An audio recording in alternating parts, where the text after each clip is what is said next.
Hi, everybody. This is E. Marcel Pertu. Welcome to another edition of the Sports Inquirer Show. We're broadcasting on January 11th, 2021. I think my last show, I did the first show of 2021. I still said 2020. Got to get used to the new calendar year. Hope everyone is doing well out there. I'm doing pretty good here in Atlanta, Georgia. We are good weather so far. No snow yet. Fingers crossed and wood knocked. But everything's pretty good over here. Some mild weather, relatively speaking. Had some good conditions. I'm doing all right. I'll get towards the end of the show. I'll discuss how things are going in my world on a personal level. But otherwise, I am good. We've got a lot of sports going on today. Today's broadcast or edition of the show will be football focused because we just had the Super Wild Card round or the first round of the NFL playoffs. We'll delve into all of those matchups and we'll preview tonight's upcoming national championship game in football between Alabama and Ohio State. But as always, want to follow everything that we're doing, head to the mothership, the Sports Inquirer net. That's where you'll find all of our content that you will need to know. I will say this week we'll be doing multiple Sports Inquirer shows. We'll also do our verbal submission podcast, which is based on professional wrestling as well as mixed martial arts. So expect to see that on the site later on this week. We also hope to bring back the backdoor cut or our basketball show or basketball chronicles. We're trying to figure out a name for it. But the NBA has been going on for the past few weeks. We're approaching the first month of the year already and have to go into all of the things going on in the world of the NBA, professional basketball in general. But if you want to get all of that stuff, as always, head to the sportsinquirer.net. You can also go to our social media platforms on Twitter and Instagram under Sports Inquirer. That's all one word. And then finally, you go, oh, not finally, one more thing with the social media. You go to our Facebook pages. We have two of them. You can either go to the Sports Inquirer or Sports Inquirer. Either one will be a great resource for you to check out all of our stuff. And then finally, you can go to our different versions of our shows. You go to YouTube, SoundCloud, Spotify, Google Podcasts, iTunes, and probably wherever you get your podcasting or audio content. Go to those and just search out the Sports Inquirer. Do a search, you'll see us pop up, and that's also a great way to check out all the things we have going on. Yeah, we just had the Super Wild Card weekend. I was working for the first games of these contests, and so in essence, I missed the majority. I mean, actually, I missed the entire Buffalo Indianapolis contest. That was the first one on Saturday, and I missed a good amount of Baltimore and Tennessee. That was Sunday, which was yesterday in that first game. That's the thing I like Super Wild Card Weekend. You have to get used to 3 games per day instead of traditional two that I've come up with. And what that means is that you have that one. If you missed that early afternoon slot, I was actually doing some work at Kennesaw State, but I'm sure some of you listening were out doing activities early Saturday and Sunday mornings or afternoons, whether it's work like me, church, running errands, maybe your kids were involved in some sport activity or scholastic endeavor. So those first games are tough to catch, but it is good having primetime games, the second and third contest. And I'm still getting used to the format because if you're listening to the show, you know what it is. But to be fair, there's some that may not know the football format. Traditionally, we've had for about the past 20 plus years, even longer than that, close to 25 years, is in the NFC and the AFC. You would have the two teams in those conferences. The teams with the two best records would have byes. They would not play in the first round of the playoffs. This year, they only allowed one team to have the bye, and they added an additional playoff team. And some of that was COVID related with everything that's going on to allow for additional playoff team, but also part of the negotiations and it's going to end up being ultimately adding probably 18 games to the season and another playoff team and all that stuff. So the format though for this year was different. And that has led to an extra playoff game, at least in the wild card round, and only one team getting the bye. So kind of mixed results on that. I think that the playoffs should be more exclusive than it is right now. and I don't mind the top two teams getting a bye. But I think that it's just I'm not necessarily in favor of that part of it. But the more football, the better. It was good having some extra contests going on over the first weekend of the postseason. And I start off with Buffalo earning a 27-24 victory over Indianapolis. Back and forth contest. I said I will admit I did not watch much of the contest. I saw the highlights and everything like that. I think the biggest thing you saw from this contest, Buffalo jumped up to a solid 14-10 lead at halftime, and they were cruising through the contest. But the Colts came back, had 2 touchdowns in the fourth quarter, and were driving to maybe get the game-winning drive or tie the game. Late turnover cost them. Look, and this will be a theme throughout my talks. Unless, I mean, you look at the numbers, and we're going to see guys who threw for 500 plus yards and lost, and guys who didn't even throw for 200 yards and win. When it comes to the playoffs, a win is a win. So I know you're looking at Josh Allen, and only 2 touchdown passes. Or you look at Phillip Rivers, he threw for more yards, equal amount of touchdown passes, but you obviously saw who the better quarterback was in the contest.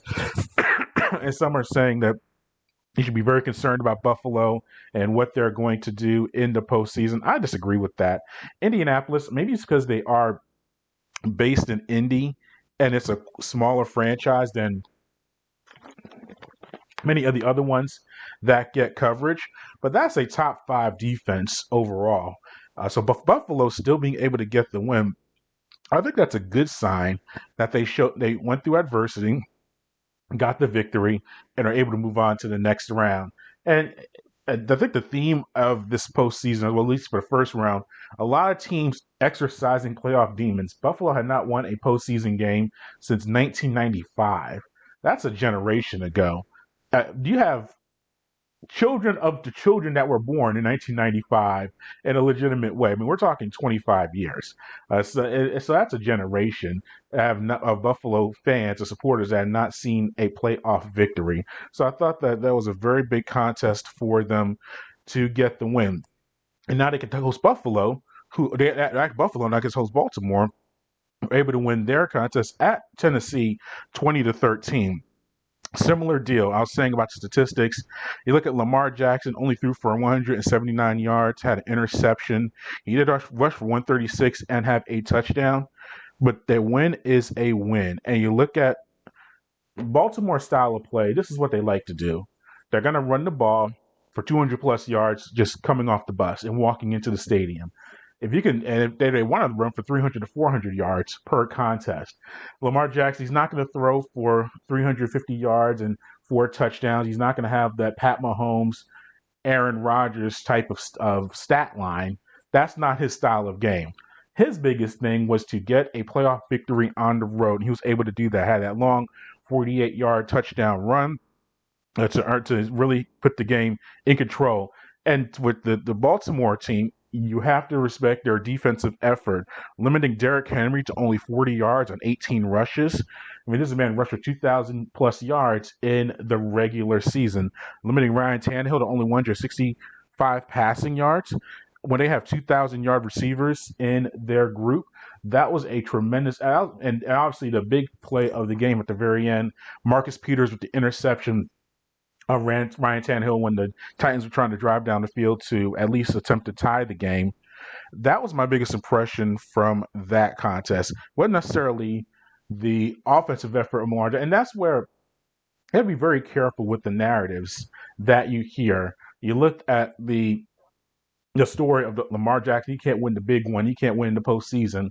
I don't know if that's necessarily true and all on him. You look at 2 years ago, yes, he did have a bad game against the Chargers at home. I'll give you that one. But even last year, when Tennessee was able to win in Baltimore, Lamar Jackson had 400 plus total yards in the contest. Now, he didn't do enough to win. I'll give you that. But if your defense in last year, Baltimore's defense allowed Henry to go crazy and rush for 100 plus yards, when you have all of that happen as a quarterback, there's only so much you can do. So I'm saying Lamar Jackson, they made it statistically, I'll say maybe his worst playoff game, because I said that San Diego game when they were the Chargers back in San Diego, that was a really bad game 2 years ago. But last year, he had a better statistical effort and lost by double digits at home, while he did not play as well numbers wise and was able to win on the road against probably a equal or just as good Tennessee team, maybe even better than last year. So that's just where you see the odds and how the playoffs shake out. They go to Buffalo, and later on we'll go to the predictions a lot more as far as that specific contest. But if Buffalo is unable to stop them, Baltimore's going to get their 200 plus yards, as I said, whether it's from Lamar Jackson or from Dobbs, the rookie running back. I think he had 9 rushing TDs this past year. He had a rushing TD in the game against Buffalo. They're going to get their rushing yards, and they're going to limit your time of possession, and that really puts a lot of pressure on your offense. So Buffalo's offense is going to be on a lot of pressure to score when they have the ball, but Buffalo's defense can at least contain the run and make Jackson throw the ball a little bit more. I think Buffalo put themselves in a very good position to win. But if Baltimore wins this contest, I would not be surprised. I think there's only one surprise. No, actually, there would have been. I would have said out of all of the contests that we had in the Super Wild Card weekend, and this is where also when you have that additional playoff team, you start bringing in some weaker teams into the setup, and that's where you kind of see some potential blowouts. But I think that I picked Tennessee to win the contest, but Buffalo winning is not a huge surprise. Baltimore winning that contest was not a huge surprise. I'm very intrigued by what we're going to see with Buffalo and Baltimore. Cleveland were able to defeat Pittsburgh 48-37. Biggest thing, we talk about guys who threw for a bunch of yards, had big statistical nights. Look at Ben Roethlisberger, quarterback for the Steelers. You would think I threw for 500 yards in a contest and 4 touchdown passes. I'm going to be able to win this in a convincing way. No, that did not happen at all. He had 5 turnovers in the contest, 4 interceptions, including one that was returned for a pick 6. In addition to that very first play of the contest, and Pouncey, center for the Steelers, you just knew it was not going to be a good day for Pittsburgh. Very first offensive play from scrimmage, high snap, goes over Roethlisberger's head. Him and James Conner stare at the ball. Neither one of the Steelers falls on it. The Browns are able to recover the ball in the end zone, touchdown, 7-0, and the steamrolled from there. 28-0 was the score in favor of Cleveland at the end of the first quarter. When you have that type of a line, it's very hard to come back. Now, Pittsburgh did find their way back into the contest, able to work their way into it. The fourth quarter questionable call for Mike Tomlin, head coach of Steelers, to punt the ball down 13 in the fourth quarter. On 4th and 1, I did not like that. You saw that your defense had no answers for Baltimore throughout the entire contest. And you're down 2 possessions, but you're having some momentum. You're gaining some traction. You're able to get some scores. And you give the ball right back to Cleveland, in that scenario. What happens? Of course, we know exactly what happens. Cleveland gets the ball. They're able to go back down the field and get the touchdown. So that was, and I think was that the Chubb? I think I was a Chubb screen pass catch. I'm going down my stats here. Wow, okay. But yeah, but obviously they had some big plays there. But when you do that and you allow Cleveland to go right back down the field, game was over at that stage. We'll get to Pittsburgh in a moment. But respect to Cleveland. And Cleveland and Buffalo are very interesting franchises in unique ways. 2 franchises that I won't necessarily say have championship pedigree, but 2 very proud franchises, Hall of Famers that have played for those teams, some of the greatest to ever play the game. But 2 franchises that have really struggled to find their way to get victories over the past 25 years. And Buffalo, as they ended their streak, their first playoff win since 1995.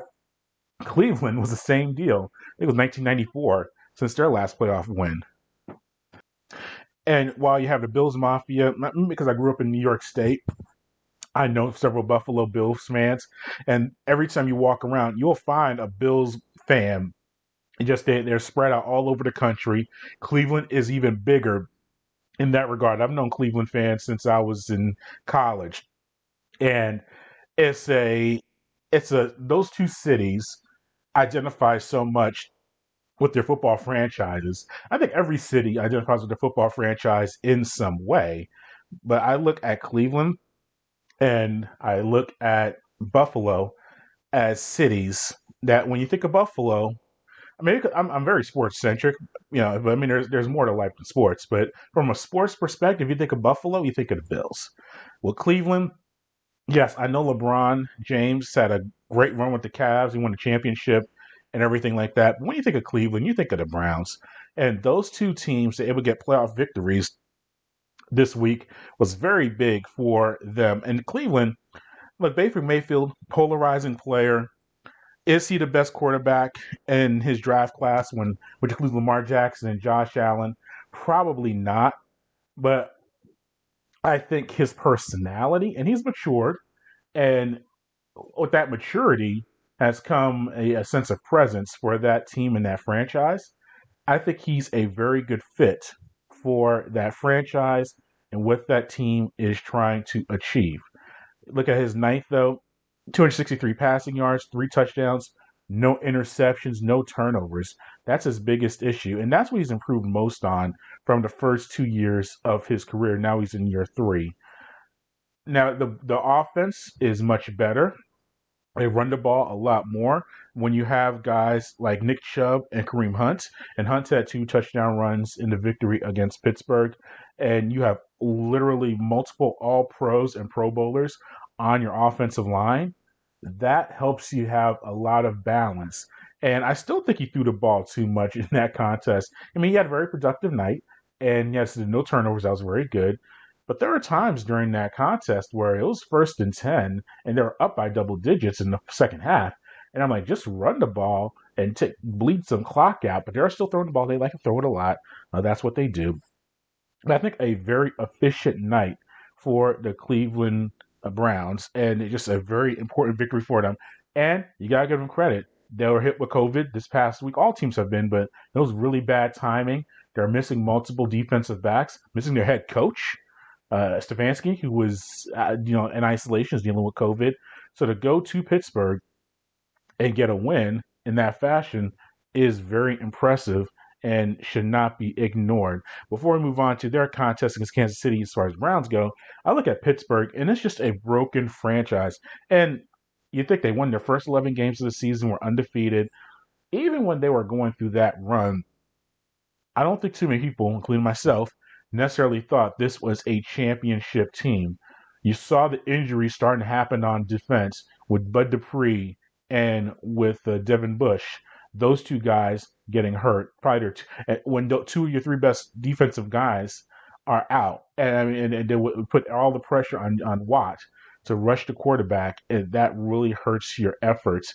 And then offensively, you look at Roethlisberger, and was that his last game in Pittsburgh?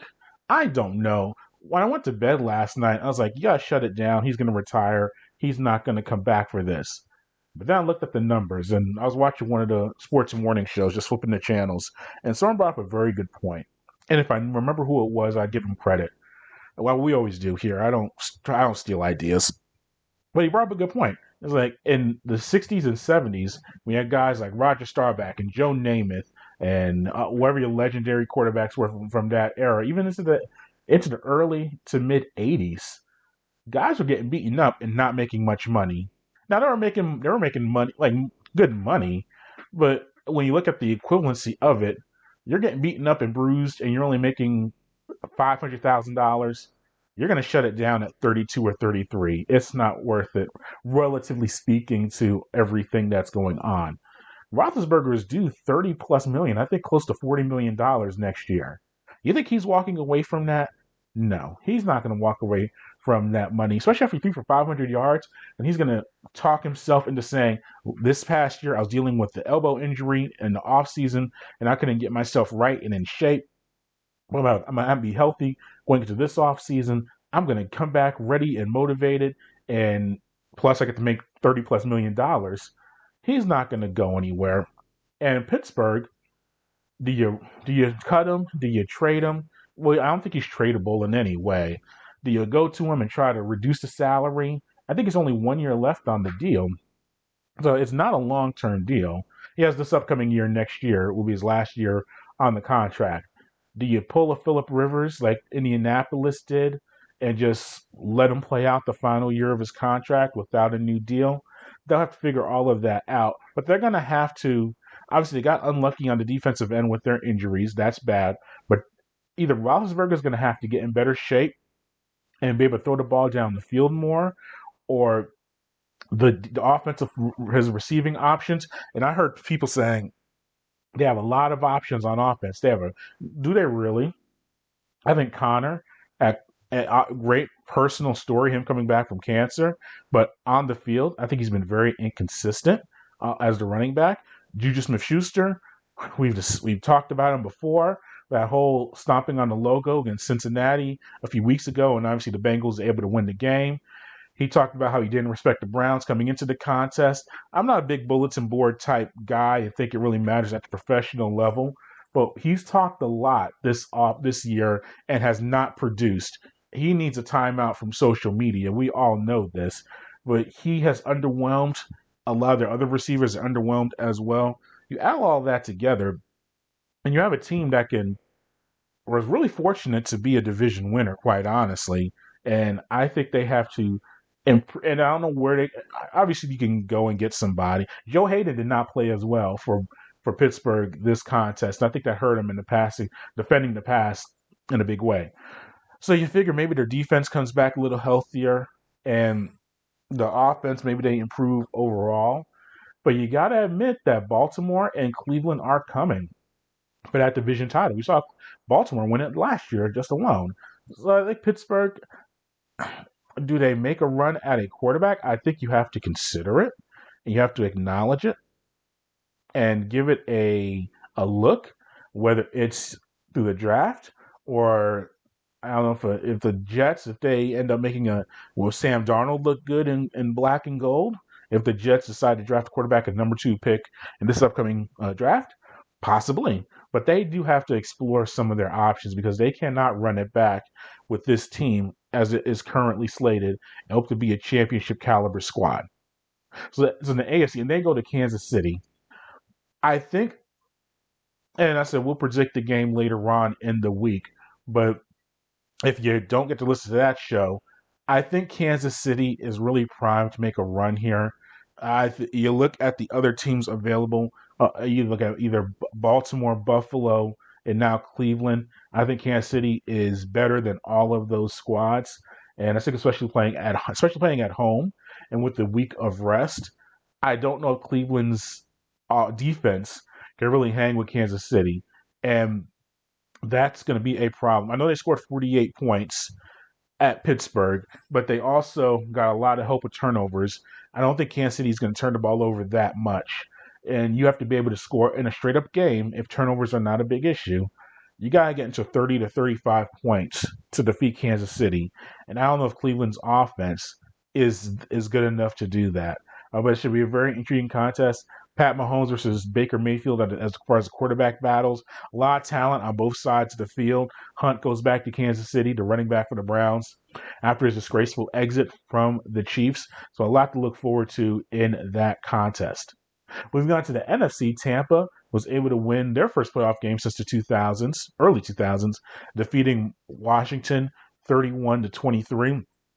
I think the biggest takeaway from this contest, similar deal. You get a win. And Tom Brady, 2 touchdown passes, 381 passing yards, was able to get it done in that regard. Leonard Fournette, that was my biggest take. And Antonio Brown, you saw him get involved in the offense, had a touchdown catch. Mike Evans, he actually played. I watched that game against the Falcons last week when he hyperextended his knee, and it looked like he tore everything in that knee with the way his leg went in that direction and the turf, and the way his cleats caught the turf and bent his leg. I was like, oh man, that's a season ender. But he was able to work his way back in the lineup. He had a big 919 receiving yards.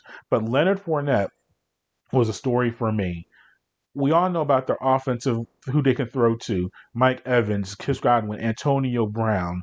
All those guys have been Pro Bowlers, all pros, everything around there. So Brady can throw the ball to those guys. But the balance of having the rushing attack is huge for them.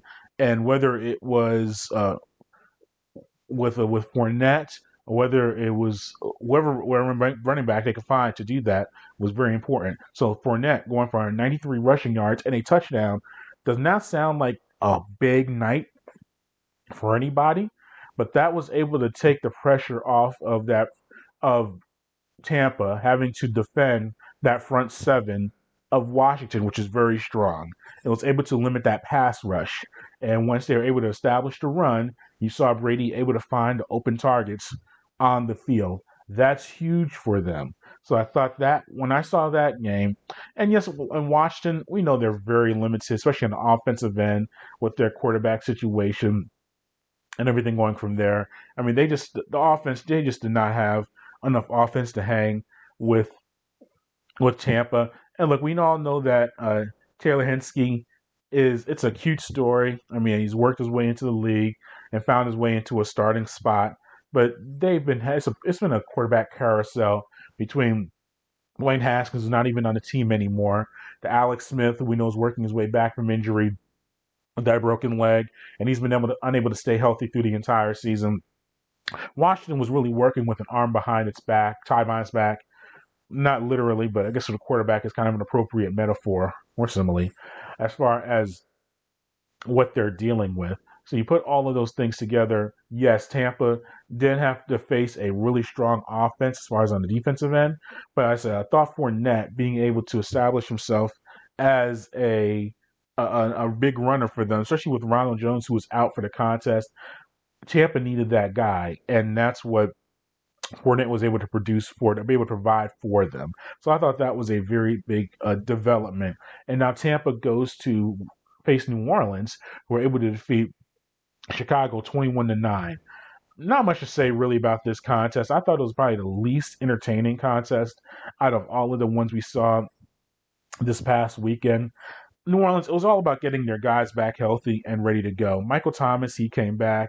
So he was able to play. You see Drew Brees, he's been now back for a few games after being out after suffering the cracked ribs and collapsed lung. That sounds like a accident or a trauma report you hear in the emergency room. But he's back out there playing. Alvin Kamara, he was out with COVID himself and him working his way back into the lineup. So you get Drew Brees back, you get Kamara back. I said Michael Thomas, all those guys on the offensive end were able to get back onto the field and roll. And then obviously defensively, when you think of the Saints, think of all offensive guys, but defensively, they have a top 5 defense themselves. They're very, very strong. Chicago, I mean, Mitch Trubisky's not the answer. We saw that. We've known this for a while. And whether it's Trubisky, Nick Foles, they could have the second incarnation of Jim McMahon back there. Chicago's offense is not going to do anything against anybody. Look, Montgomery, I know he's a nice running back. He gives you some things, but Chicago's offense was not going to be able to do anything against New Orleans. And I think New Orleans, I said, all those guys working their way back into the lineup, only scored 21 points. They should be in the 30s, the way that when they're really cooking and really going. So I think Chicago, I guess credit to the Bears defense a little bit for limiting them to only 21 points. But this was a game that you looked at on paper. Chicago being a playoff team, it's like, this is not good. And they really got in at the very end, and it showed.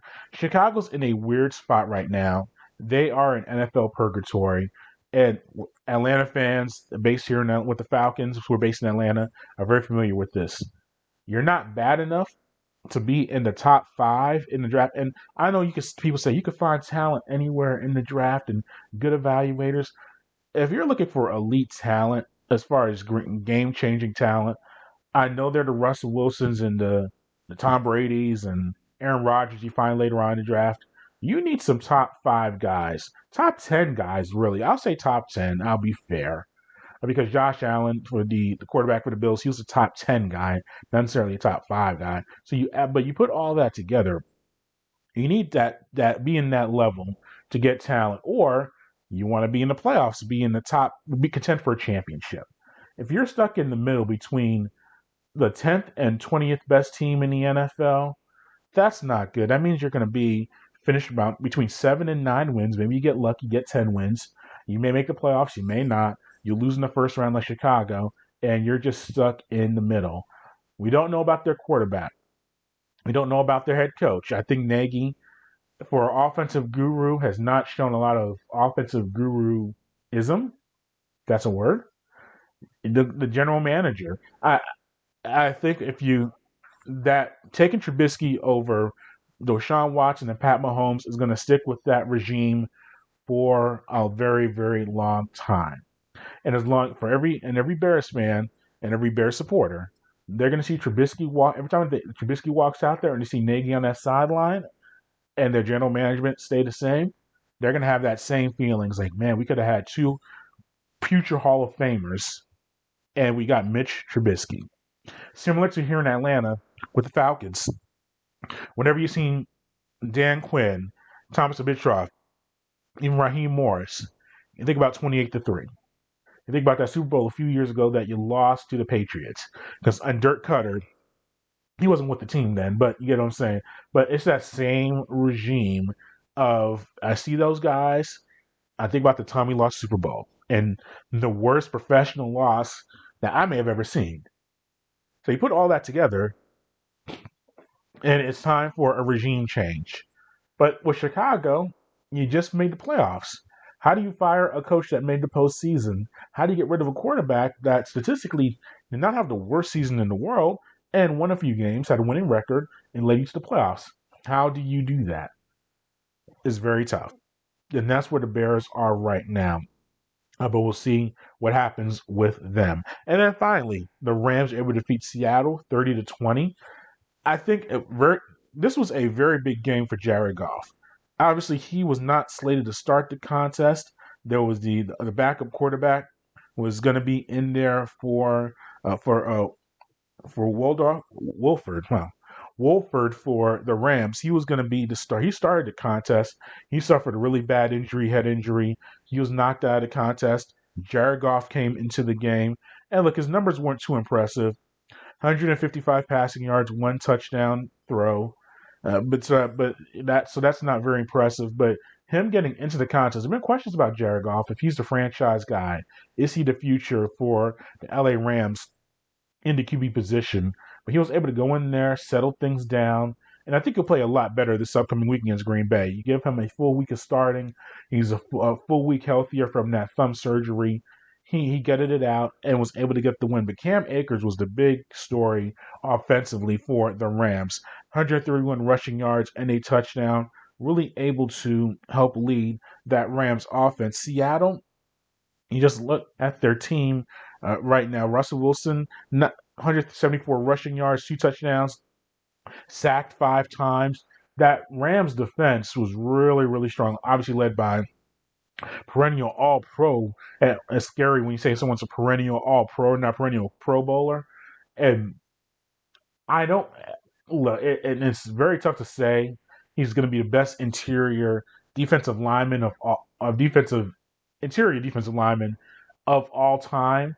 When Merle Olsen, who to me is probably the best guy ever, played on the same franchise. But Aaron Donald's putting together a career that is very, very special. I mean, all pros. He's not going to get MVP this year, but there have been years I thought that he could possibly have been the MVP of the league. Yes, I know offense usually leads that debate, but man, he is a special talent, and he has other guys around him who can get after the quarterback as well. So that defense that front seven is tremendous, and then Jalen Ramsey, who another All-Pro player who you can argue maybe the defensive player of the year. I don't think he'll get it. I think there's some other candidates, but he has had a very big presence for that defensive position. And as you look at Metcalf, the receiver for the Seahawks, you think 96 passing yards, receptions, 2 touchdowns. And, you think, oh man, Jalen Ramsey had a bad day. No, Metcalf is a special talent. He can do that on anybody. But you look at what his attitude, his presence, is just very big for the Rams, who used a strong defensive effort plus Cam Akers running the ball. He combined all that together, and it was a very good effort for the Rams to go to Green Bay. I think this can get ugly I shouldn't say that though. If you can run the ball, and if Akers can run the ball, we've seen Green Bay struggle against the run at times. I saw James do that for when the running back for the Vikings. He had some big rushing efforts, especially in Green Bay earlier in the season. So if they can get Cam Akers to run the ball like he did and limit and Goff play ball control, and they can keep Aaron Rodgers off the field, the Rams might have a shot here. I think they're a live dog in this contest. And once again, with the Rams, if you can get a pass rush, you can have a super combo of every great quarterback of all time. If you can rush the passer, and with obviously Aaron Donald, that's a very good start. If you can rush the passer and obviously lock, and if you can, and now Ramsey and Devonta Adams going to be a great matchup for next week. If Ramsey can limit Adams and they can rush Aaron Rodgers, there might be something here. That might be a very intriguing contest, or very difficult. It's going to be a difficult contest for the Packers. So the Rams, I think they had a very good effort and were able to emerge with the victory. Let's move on to the technical state of Georgia athletics. Man, I usually like to break down some Georgia State or some Georgia Tech's athletics, but COVID has hit them hard. They had games canceled this weekend, and on both sides, well, for Georgia Tech and Georgia, for Georgia State and Georgia Tech, just not very good at all. I said I was fortunately able to participate or work at some Kennesaw State games, and they were able to get some games, but they've had games canceled earlier in the season. I got a text about working this upcoming weekend, and I'm like, I can do it, but hopefully the games take place because there's just a lot of factors that go into it. So not much to report on the Georgia side of things, but let's get into the national championship game tonight. Alabama, Ohio State. You look at this contest, all Americas on both sides of the ball. Tremendous quarterback matchup. Mac Jones, Justin Fields. You look at Devonta Smith, who won the Heisman Trophy. I thought deservedly so. I thought he was the best player in football this year in college football. For the wide receiver for Alabama. You have Harris, the 20-plus touchdown rusher for Alabama. I mean, their offense is tremendous. And then you look at Ohio State. As I said, Fields showed a lot in that victory over Clemson. Got hit really hard, bruised the ribs, still able to get back into the contest and make some big time throws. Trey Sermon, Sprayberry product from here out. Matter of fact, it's interesting. You see it's Alabama and Ohio State. Yeah, Ohio State's two best offensive players. I I can not walk to, but I'm within 15. Well, is Atlanta, so you know how that goes. 20-minute drives from Harrison High School, where Justin Fields went, and Trey Sermon at Sprayberry. I covered both those guys, so that shows my age. And they're now playing in the national championship game.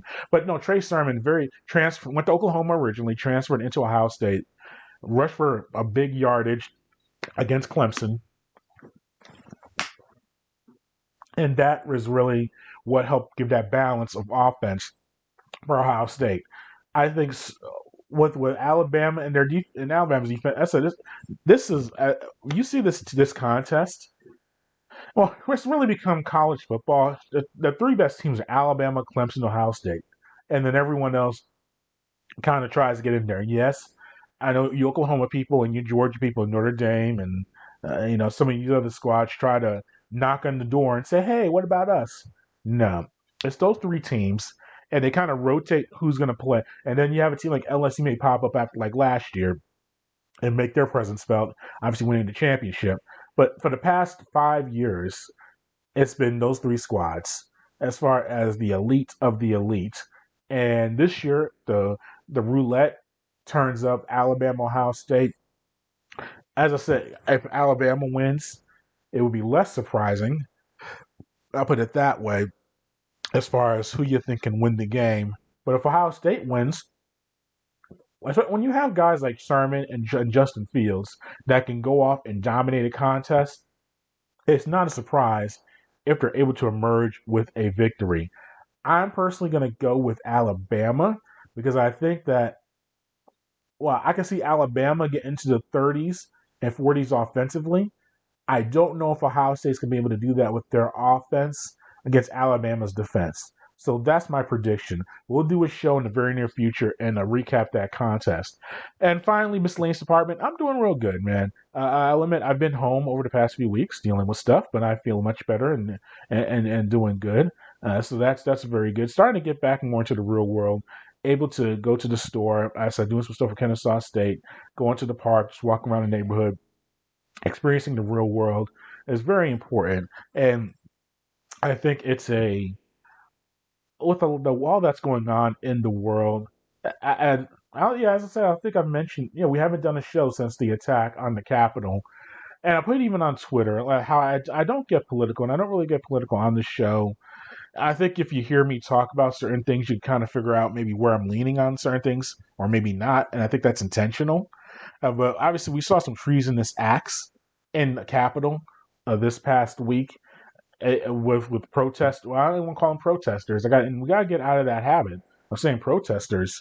Those were treasonous tyrants that were doing everything in Washington. And if you listen to my show, there's CNN and Fox News and MSNBC for if you want a true breakdown of everything that's going on, your local news or your whatever website you go to, you can get all that info. But I just will say this: you watch that and it's not good, and I have to mention it because it is the real world. I think that we have a lot going on that has to be figured out and sorted over the next 2 weeks. I'm really trying to choose my words properly here. But I think that having the sports in the world is good, and having all of us being able to look at that is a good thing.